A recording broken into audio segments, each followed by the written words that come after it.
Good morning, Connect. I'm actually sitting at the foot of my bed on the floor. It's about where I get the most privacy, and decided that I'm going to start my day with looking at what I can do and not what I can't do.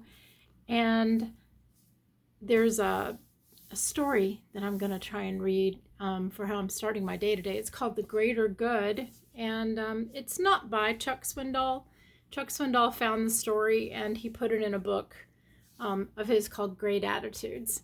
I think I actually posted a clip of the story on Instagram, but today I'm going to read it, and then I'm going into my epic day 5, I guess, because day 4 for me was a rest day. I think they give you a rest day on Epic because you'd probably quit.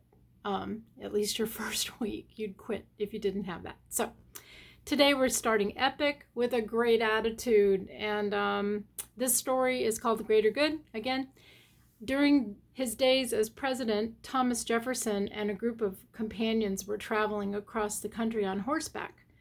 They came in up to a river that had left its banks because of a recent downpour, and there was nowhere to cross. The swollen river had washed the bridge away.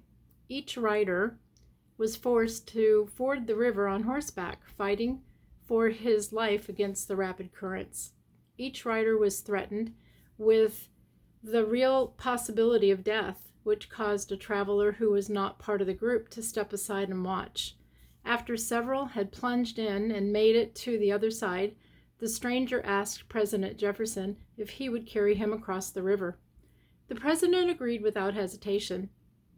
The man climbed on, and shortly thereafter, the two of them made it safely to the other side.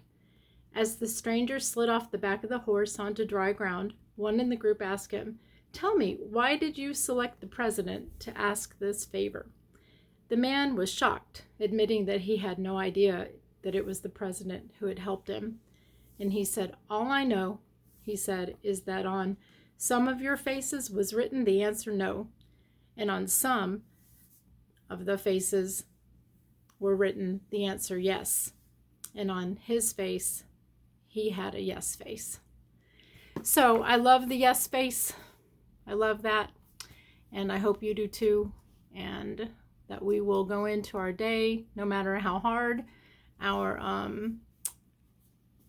physical ability is to try and do something epic. This is hard. This is a hard one for me, but I'm facing it, and I'm doing it with a yes face.